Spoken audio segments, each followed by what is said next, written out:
बात बिहार की, जैसे जैसे चुनाव की तारीख नजदीक आ रही है वैसे वैसे सभी दल अब अपने पत्ते खोल रहे हैं और ठीक उसी तरीके से अभिनेता से नेता बने पवन और ज्योति के बीच झगड़े में भी अब नए नए चैप्टर जुड़ रहे हैं। बीते 10 दिन से जारी पति पत्नी के बीच तनातनी का एक नया अध्याय है जो सामने आया है। अब तक दोनों की तरफ से आरोप प्रत्यारोप का सिलसिला चल रहा था और अब सियासी दांवपेच शुरू हो गए। पवन सिंह ने चुनाव न लड़ने का ऐलान किया और उनकी पत्नी ज्योति सिंह ने इस बार बिहार के चुनावी कुरुक्षेत्र में उतरने का मन बना लिया है। बिहार चुनाव के बीच पवन की पत्नी ज्योति सिंह को लेकर बड़ी खबर आ रही है। ज्योति सिंह ने विधानसभा चुनाव लड़ने का ऐलान कर दिया है। काराकाट सीट से निर्दलीय चुनाव मैदान में उतरेंगी ज्योति सिंह। पवन सिंह की तरफ से चुनाव न लड़ने का ऐलान किया जा चुका है और पत्नी ज्योति सिंह वो निर्दलीय के तौर पर चुनाव मैदान में उतरने की घोषणा कर रही हैं। तो पवन सिंह का इनकार, लेकिन ज्योति ने भरी है हुंकार। काराकाट से ज्योति लड़ेंगी चुनाव। क्या पवन सिंह चुनौती देंगे? काराकाट से चुनाव पर ही दोनों के बीच विवाद बढ़ा था।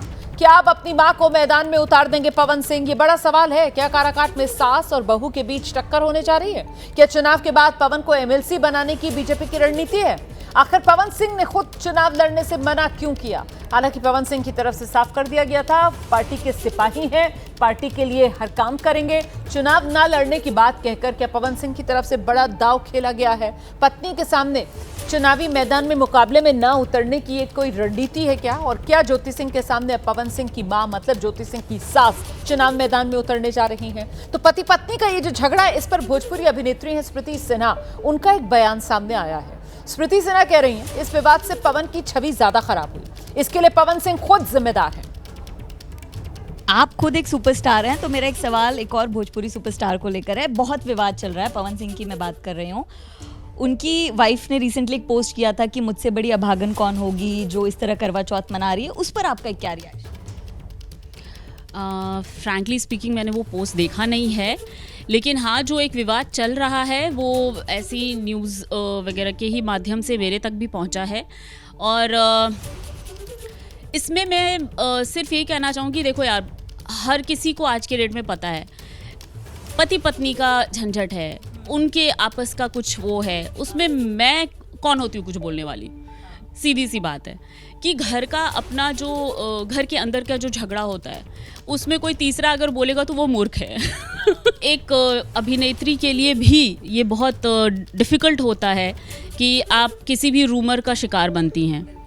अगर हम किसी के साथ काम कर रहे हैं तो इसका ये मतलब नहीं है कि हम उसके साथ जो है वो कुछ किसी रिलेशनशिप में चले गए हैं या फिर कुछ ऐसा कर लिए, क्योंकि ऐसी बहुत सारी जोड़ियाँ बहुत दिन से हमारे बॉलीवुड में, हमारे भोजपुरी इंडस्ट्री में रन कर रही हैं। दैट डजंट मीन कि दे आर टुगेदर। और दूसरी बात ये कि हाँ, ऑफ कोर्स मैटर तो करता है कि आप पर अगर कोई उंगली उठी या फिर अगर कोई ऐसी बात आई तो सबसे पहले तो मेंटल स्टेटस जो है इंसान का वो सबसे पहले ख़राब होता है। और आइए सीधे आपको लेकर चलेंगे, हमारे साथ हमारे सहयोगी निधि इस वक्त मौजूद है और जरा निधि से जानते हैं निधि क्या होने वाला है इस बार बिहार विधानसभा चुनाव में। काराकाट सीट ही वो सीट रहने वाली है जहां होगा सबसे बड़ा फैमिली ड्रामा। बिल्कुल, देखिए, भोजपुर इंडस्ट्री इस वक्त अलग टेंजेंट पे चल रही है और पवन सिंह एक बड़े स्टार है, सुपरस्टार माने जाते हैं भोजपुरी इंडस्ट्री के। और पवन सिंह का विवाद आज का नहीं है, लोकसभा चुनाव से हम देखते आ रहे हैं कि किस तरीके से ऐलान हुआ, फिर नाम कटा। लेकिन इस वक्त ज्योति सिंह की बात कर लेते हैं। ज्योति सिंह पवन सिंह की पत्नी है, लेकिन विवादों में है क्योंकि कोर्ट में उन दोनों का तलाक चल रहा है। और ज्योति सिंह बीते 2 से 3 महीने की मैं बात करूँगी, जब वो अलग अलग क्षेत्र में जनसंपर्क अभियान खुद से शुरू कर चुकी है। ज्योति सिंह पहले ही मीडिया में आती हैं तब जब विधानसभा की सुगबुगाहट भी नहीं शुरू हुई थी। ज्योति सिंह कहती हैं कि वो चुनाव लड़ेंगी और उसके बाद वो धीरे धीरे अपने कदम आगे बढ़ाती हैं, महागठबंधन के पास जाती हैं, आरजेडी से बात करती हैं, वहाँ संपर्क करती हैं। लेकिन वहाँ पर भी जब कोई बात नहीं बनती है उसके बाद फिर अलग अलग दलों से वो संपर्क में रहती हैं। और 2 दिन पहले की ही तस्वीर है जब वो प्रशांत किशोर के पास गई थी। वहाँ पर आखिरी एक उम्मीद थी, लेकिन वहाँ पर भी लगभग उम्मीद जब उनको नहीं दिखा है, ऐसे में उन्होंने निर्दलीय चुनाव लड़ने का ऐलान किया है। एक बात यहाँ काराकाट सीट की कर लेते देखते हैं। काराकाट सीट पर इस बार जेडीयू के खाते में ये सीट गई है और जेडीयू से जो प्रत्याशी होंगे वो कुशवाहा जाति से जेडीयू ने नाम फाइनल किया, औपचारिक ऐलान बाकी है। दूसरी तरफ सीपीआई एमएल के सिटिंग कैंडिडेट है, वो भी कुशवाहा जाति के हैं, जिनको इस बार रिपीट कर सकती है महागठबंधन जब नाम का ऐलान करेगी। तो ऐसे में कुशवाहा वर्सेस कुशवाहा की लड़ाई में चूंकि वहाँ पर सवर्णों की संख्या अच्छी खासी है, तादाद अच्छी खासी है, और ऐसे में आसपास की सीट दिनारा सीट उपेंद्र कुशवाहा के खाते में गई है, तो ऐसे में आसपास की सीटों का जो असर होगा उसको देखते हुए ज्योति सिंह ने पहले तो लड़ने का ऐलान किया, लेकिन एक फ़ायदा ज्योति सिंह को लग रहा है कि वहाँ उनको मिल सकता है, क्योंकि जो ब्राह्मण जाति से हैं, जो राजपूत जाति से हैं, सवर्ण की अगर मोटा मोटी बात कर ले तो वो नाराज़ चल रहे हैं। कुशवाहा वर्सेस कुशवाहा की इस लड़ाई में क्या ज्योति सिंह को कुछ फ़ायदा मिल सकता है, इसकी कोशिश में ज्योति सिंह है। और दूसरी तरफ पवन सिंह ने खुद सार्वजनिक ऐलान किया कि वो चुनाव इस बार नहीं लड़ेंगे, इच्छा नहीं है उनकी। हालांकि अभी भी उनको मान मनोबल की जो कोशिश है, क्या समीकरण बन सकता है, इसकी जानकारी हमें मिल रही है, लेकिन ये एक तस्वीर देखने को मिल सकता है कि पवन सिंह अपनी मां को वहां से उतार सकते हैं, और अगर वहां से उतारते हैं तो लड़ाई दिलचस्प देखने को मिल सकती है। लेकिन फिलहाल ज्योति सिंह के निर्दलीय तो मतलब अभी तक ये तस्वीर साफ नहीं हो पाई क्या कि काराकाट सीट जो है वो आरएलएम को जाने वाली है या बीजेपी के खाते में आएगी? क्योंकि अगर पवन सिंह अपनी मां को उतारेंगे तो जाहिर सी बात है अपनी मां को वो निर्दलीय के तौर पर चुनाव मैदान में तो नहीं उतारेंगे। अब जबकि दोबारा से उनकी बीजेपी में घर वापसी हुई है, तो इस बार वो एनडीए के उम्मीदवार के लिए तो परेशानी नहीं खड़ी करेंगे। तो इसको लेकर कोई क्लैरिटी मिल रही है क्या? देखिए रुमाना, आरएलएम के खाते में काराकाट सीट नहीं गई है, उसके बगल की दिनारा सीट आरएलएम के खाते में गई है, उपेंद्र कुशवाहा के खाते में, ये बात तो तय है। रही बात जेडीयू वर्सेस बीजेपी, मतलब इन दोनों में से कौन वहां से चुनाव लड़ सकता है, ये अभी साफ नहीं हो पाया। लेकिन जो मेरी जानकारी है, संभवतः ये सीट जेडीयू के खाते में गई है और वहां से कुशवाहा कैंडिडेट ही होंगे जो चुनावी मैदान में उतरेंगे। तो अगर वो वहां से उतरते हैं तो पवन सिंह की माँ वहां से चुनाव नहीं लड़ेंगी, ये तो साफ है। लेकिन अगर दूसरी स्थिति में बीजेपी के खाते में ये सीट अगर जाती है तो पवन सिंह की मां वहां से चुनाव लड़ेंगी, वैसी स्थिति में एक लड़ाई देखने को मिल सकती है। लेकिन अभी तक जो हमें जानकारी है कि ये सीट जेडीयू के खाते में जा रही है और ज्योति सिंह वहां से निर्दलीय ही चुनाव लड़ेंगी। जी, ज्योति सिंह निर्दलीय चुनाव मैदान में उतरेंगी, तो जो एक रणनीति के तहत पवन सिंह को दोबारा से मनाकर बीजेपी में घर वापसी करवाई गई और वो जिसके जरिए कहीं ना कहीं राजपूत वोटर को साधने की एक रणनीति पीछे बताई गई, तो क्या वो राजपूत वोटर ज्योति सिंह के चुनाव मैदान में उतरने के बाद छिटक सकता है? ये जो रणनीति है, जो स्ट्रेटेजी है, क्या वो बैकफायर भी कर सकती है बीजेपी और एनडीए के लिए? निधि, देखिए ज्योति सिंह का कोई पॉलिटिकल बैकग्राउंड नहीं रहा है। ज्योति सिंह की पहचान ही शुरुआती तौर पर इस तरह है कि वो पवन सिंह की पत्नी है, और उसके बाद जिस तरीके से विवाद की परतें खुली, वैसे वैसे ज्योति सिंह के नाम की चर्चा हुई, और ज्योति सिंह इसी को संभवतः कैश करना चाहती हैं, क्योंकि ज्योति सिंह की पहचान इस तरीके से शुरुआत हुई और उसके बाद वो एक तरीके से कहा जाए तो सिंपैथी के तौर पर उतरी। करवा चौथ के दिन भी हमने उनकी तस्वीरें देखी कि किस तरीके से वो अपने आप को अभागन बताती हैं, तमाम तरह की बात। तो सिंपैथी का आधार बनाकर अगर ज्योति सिंह चुनाव लड़ती हैं तो संभव है कि उनको खास तौर पर जब हम राजपूत वोटर्स की बात कर रहे हैं तो उसका एक इफेक्ट देखने को मिले। जी, बहुत शुक्रिया आपका इस तमाम जानकारी के लिए निधि। जैसे कोई और अपडेट होगा इस खबर से जुड़ा हुआ हम दर्शकों तक पहुंचाएंगे। फिलहाल आगे बढ़ते हैं। बिहार में बीजेपी उम्मीदवारों के नाम की पहली लिस्ट जारी कर सकती है, इसको लेकर संभावना जताई जा रही है कि आज ही संभव है बीजेपी उम्मीदवारों के नाम की पहली लिस्ट जारी कर दे। बीजेपी की लिस्ट में पूर्व सांसदों के नाम शामिल हो सकते हैं, ये बड़ी खबर आ रही है। बीजेपी की लिस्ट में मौजूदा सांसदों के नाम की संभावना नहीं है, ये सूत्रों के हवाले से बड़ी खबर है। देखिए, आप जानते हैं इस बार बीजेपी अपने दम पर लोकसभा चुनाव में 240 सीटें ही जीत पाई थी। ऐसे में रणनीति बीजेपी की बिल्कुल साफ है। बिहार विधानसभा चुनाव में जो सिटिंग एमपीज हैं उनको चुनाव मैदान में पार्टी नहीं उतारने जा रही, ये बड़ी खबर है। लेकिन हाँ, पूर्व सांसदों को लेकर खबर आ रही है कि उनका नाम शामिल किया जा सकता है, विधानसभा चुनाव मैदान में उन्हें उतारा जा सकता है। सीधे रुख करते हैं, सहयोगी शशांक इस वक्त हमारे साथ मौजूद हैं और जरा शशांक से ही जानते हैं। शशांक, बीजेपी के उम्मीदवारों की लिस्ट, पहली लिस्ट आज जारी हो सकती है, इसको लेकर सूत्र क्या बता रहे हैं? कितने नाम हो सकते हैं, किस किस के नाम हो सकते हैं? कुछ खबरें छनकर मिल पा रही हैं क्या शशांक? देखिए, करीब 1 दर्जन सिटिंग विधायकों के टिकट बीजेपी बिहार में काट सकती है। जिन पूर्व सांसदों को मौका मिल सकता है उनमें सुशील सिंह, रामकृपाल यादव, अश्विनी चौबे का जो नाम है वो चल रहा है। और आपको बता दूं बीजेपी जो है जितने उसके मंत्री हैं, जो सिटिंग मंत्री हैं, कम से कम 2 मंत्रियों के टिकट भी जो है वो काटे जा सकते हैं। नाम का खुलासा करना भी ठीक नहीं रहेगा, लिस्ट आने दीजिए। और मैं आपको बता दूं, पटना सीट पे भी कुछ उम्मीदवारों के टिकट जो है बीजेपी वो काट सकती है। बीजेपी जो है उसको पहले से जो है तैयारी कर रही थी कि हमको किन किन सीटों पे लड़ना है, तो उन सीटों पे जो उसके मौजूदा प्रत्याशी हैं उनके लिए जो है सर्वे कराया गया है। उस रिपोर्ट के आधार पर जो है बीजेपी जो है उम्मीदवारों को टिकट देगी। तो कई ऐसे सिटिंग विधायक हैं जिनका परफॉर्मेंस क्षेत्र में अच्छा है, जनता के बीच में रहते हैं, उन लोगों को मिलेगा। लेकिन सर्वे रिपोर्ट में जिनका जो रिपोर्ट कार्ड है वो निगेटिव है, उनका टिकट जो है वो काटा जा सकता है। वहीं 70 साल के ऊपर के कुछ नेता हैं, जैसे नाम लेना भी ठीक नहीं रहेगा, वो लोग वरिष्ठ नेताओं में गिने जाते हैं, उनको भी जो है इस बार बैठाया जा सकता है। उनके जगह पे युवाओं को मौका दिया जा सकता है।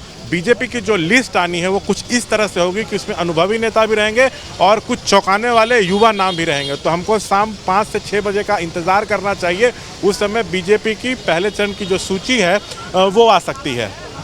और जहाँ तक था कि मौजूदा सांसदों को लड़ाया जा सकता है, तो इसमें बस एक ही नाम आ रहा था,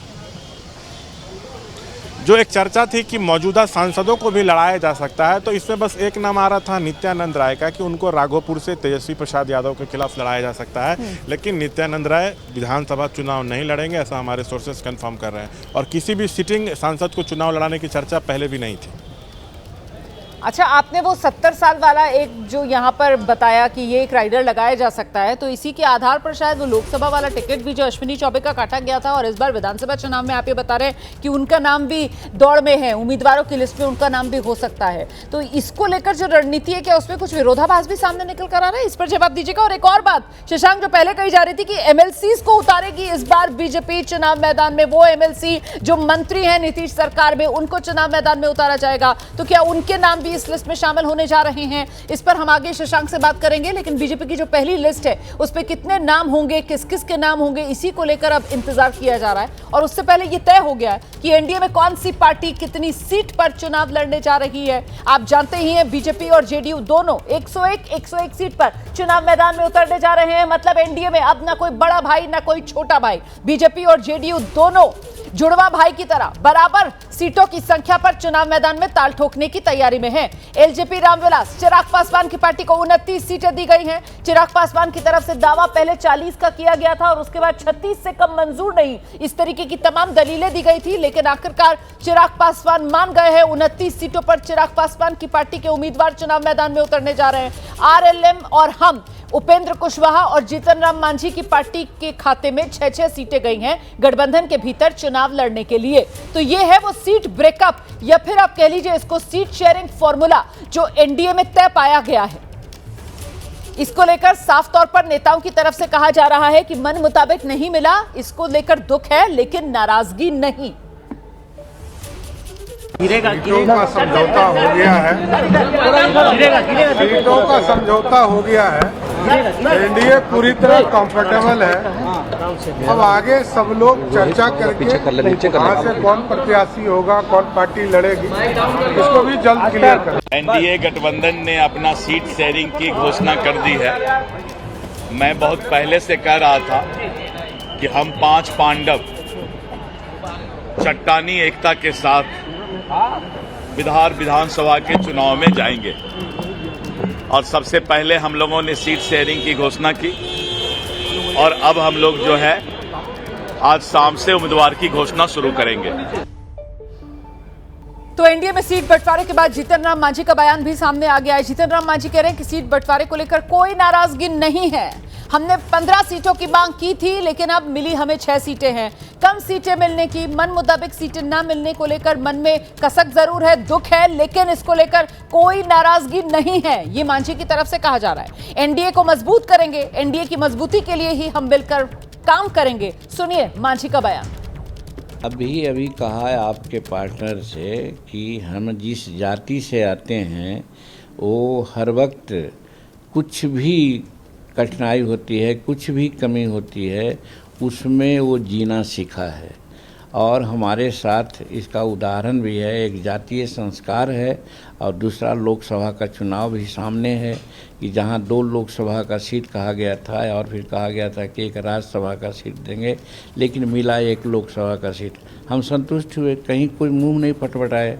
उसी प्रकार से यहाँ हमारी मांग 15 थी और उसके बाद वो लोग 6 दिए हैं। मन में दुख तो ज़रूर है, लेकिन हम एनडीए के जो निर्णय हुआ है उसके खिलाफत नहीं है, संतुष्ट हैं और जो मिला है उसी को लेकर के हम आगे बढ़ेंगे, काम करेंगे। और इसके लिए हम नरेंद्र मोदी जी को धन्यवाद देते हैं, क्योंकि नरेंद्र मोदी जी और नीतीश कुमार बिहार में और भारत में अच्छा काम हो रहा है। तो कामों को देखते हुए और किसी प्रकार का व्यवधान नहीं हो हमारी तरफ से, ये हमारी सबसे बड़ी प्राथमिकता है। इसलिए सीट शेयरिंग के नाम पर किसी प्रकार का कोई हमको ये नहीं है, हम हर तरह से साथ हैं। निर्णय को हम सर्वधार्य किया है। उधर महागठबंधन के खेमे में क्या चल रहा है ये भी जान लीजिए। महागठबंधन में सीट बंटवारे को लेकर सूत्रों के हवाले से बड़ी खबर है। 130 से 138 सीटें, ये वो नंबर सामने आ रहा है जिस पर आरजेडी चुनाव लड़ सकती है। 80 प्रत्याशियों को सिंबल लेने की प्रक्रिया पूरी करने को कहा गया है। ये बड़ी खबर है इस वक्त। 130 से 138 सीटों पर आरजेडी अपने उम्मीदवार उतार सकती है। सीधे आपको लेकर चलेंगे, हमारे साथ हमारे सहयोगी शशांक इस वक्त मौजूद है। शशांक, क्या जानकारी मिल रही है? 130 से 138 सीटें आरजेडी ने मन बना लिया है, इससे कम पर चुनाव नहीं लड़ेंगे गठबंधन के भीतर। शशांक? नहीं, बिल्कुल नहीं, इससे कम पे राजद नहीं लड़ेगी। 130 पे लड़ेगी या 138 के आसपास लड़ेगी। और राजद जो है करीब राजद पार्टी की तरफ से करीब 80 दावेदारों को फ़ोन भी जो है वो चला गया है कि आप नामांकन के लिए तैयारी जो है वो शुरू कर दीजिए। और राजद की जो संभावित सीटें हैं उसकी भी सूची मैंने आपको भेजी है। राजद तय लगभग कर चुकी है कि किन किन सीटों पे उसको लड़ना है। देखिए, सीपीआई एमएल से भी जो है अब गठबंधन को लेकर राजद की जो बातचीत है वो अपने अंतिम दौर में है। 30 सीटों की मांग पर दीपांकर भट्टाचार्य अड़ गए थे, लेकिन 22 सीटें उनको दी जा सकती हैं। राजद से सीटों को लेकर बातचीत अपने अंतिम दौर में है। सीपीआई भी जो है 24 सीटों की सूची सौंपी थी, लेकिन उसको 6 सीटें दी जा सकती हैं। सीपीआई एमएल की कौन कौन सी संभावित सीटें हैं उसकी भी सूची हमने भेजी है। सीपीआई की कौन सी 6 संभावित सीटें हो सकती हैं और कौन प्रत्याशी हो सकते हैं ये भी सूची मैंने भेजी है। तो सीपीआई दर्शकों को सारी जानकारी पहुंचा रहे हैं। बहुत शुक्रिया फिलहाल आपका शशांक इस तमाम जानकारी के लिए। एक बड़ी खबर मैं आपको बता दूं, बिहार चुनाव से पहले लालू परिवार को बड़ा कानूनी झटका लगा है। राउज एवेन्यू कोर्ट में लालू प्रसाद यादव, राबड़ी देवी, तेजस्वी यादव पेश हुए और कोर्ट ने आईआरसीटीसी घोटाले मामले में साफ कर दिया, मुकदमा चलेगा लालू परिवार पर। कोर्टरूम में जज की तरफ से आज जो टिप्पणियां की गई हैं वो मुश्किल बढ़ाने वाली हैं, सिर्फ कानूनी तौर पर नहीं बल्कि सियासी तौर पर लालू प्रसाद यादव, आरजेडी और पूरे महागठबंधन के लिए। लालू प्रसाद यादव की जानकारी में घोटाले की साजिश हुई, ये अदालत की टिप्पणी थी आज। करप्शन का आरोप है, सीबीआई ने सबूतों की चेन पेश की है, यह अदालत ने माना है। इस मामले में आरोपी व्यापक साजिश में शामिल, यह अदालत की तरफ से कहा गया है। लालू प्रसाद यादव के परिवार को फायदा मिला है, कॉन्ट्रैक्ट देने के एवज में कम कीमत पर जमीन ली गई। राबड़ी तेजस्वी को बेहद कम कीमत पर जमीन मिली और ये वो अदालत की ऑब्जर्वेशंस जिसके बाद इसी आधार पर अदालत ने तय किया आईआरसीटीसी घोटाला मामले में मुकदमा चलेगा। और किन आरोपों के तहत चलेगा, किन धाराओं के तहत चलेगा, वो भी अदालत की तरफ से तय कर दिया गया है। 420 धोखाधड़ी, 120 बी आपराधिक षड्यंत्र और साथ ही लालू प्रसाद यादव क्योंकि मंत्री थे तब 2004 से लेकर 2009 तक देश के रेल मंत्री थे वो तब, और उसी कैपेसिटी में उन पर यह भ्रष्टाचार करने का आरोप है। तो प्रिवेंशन ऑफ करप्शन एक्ट के तहत उन पर भी मामला चलेगा, आरोप तय। माननीय लालू प्रसाद जी के परिवार जिन पर 420 और 120B का आरोप लगा है वह तो स्वाभाविक है, यह स्वाभाविक प्रक्रिया है, दुर्गति है। आपने जो पाप किया और तेजस्वी यादव जी आपके नाम पर अगर संपत्ति है तो आपने सरेंडर क्यों नहीं किया? और न्यायपालिका के मामले को आप चुनाव से जोड़ रहे हैं तो आपके वकील ने जीरा क्यों नहीं किया? आपने जो बेशुमार संपत्ति अर्जित किया है, पटना के सबसे बड़े जमींदार हैं, तो आपकी दुर्गति तो स्वाभाविक। भारतीय जनता पार्टी और एनडीए के पाप का घड़ा अब भर चुका है। और आप सब लोग जानते हैं कि भाई हम तो पहले कई दिनों से कह रहे थे कि अब चुनाव आया है तो इस तरह की चीजें होंगी, लेकिन फिर भी न्यायालय का हम लोग सम्मान करते हुए हम बस इतना ही कहना चाहते हैं कि हम लोग हमेशा से लड़ते आए हैं और आगे भी लड़ेंगे, और तूफानों से लड़ने में मज़ा ही कुछ और है। हम सब लोग, पूरी बात खत्म हो जाने दो, और हम हमेशा अपने पथ को चुना है, संघर्ष के पथ को चुना है। हम अच्छे मुसाफिर भी बनेंगे और मंजिल पर भी पहुंचेंगे। तो इस पे हमको लगता है ज़्यादा बोलने की आवश्यकता नहीं है। बिहार की जनता समझदार है और वो जानती है कि क्या हो रहा है। ठीक है, 2-4 दिन आप लोगों को मज़ा आएगा, मसाले मिले हैं।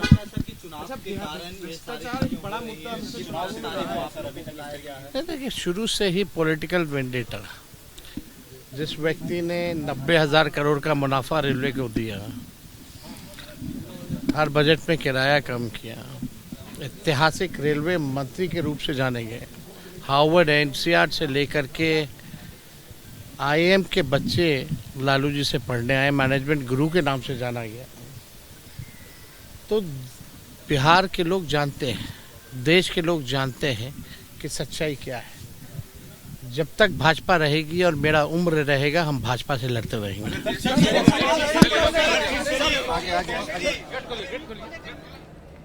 तेजस्वी यादव को आप सुन रहे थे। उनकी तरफ से कहा जा रहा है कि बदले की राजनीति के तहत ये सब किया जा रहा है सिर्फ परेशान करने के लिए। हमेशा लड़ते आए हैं, आगे भी लड़ेंगे। तूफानों से लड़ने का मजा और है। संघर्ष का पथ चुना है और संघर्ष के पथ पर चलते हुए अपनी मंजिल पाएंगे। ये बड़ा दावा तेजस्वी यादव कर रहे हैं।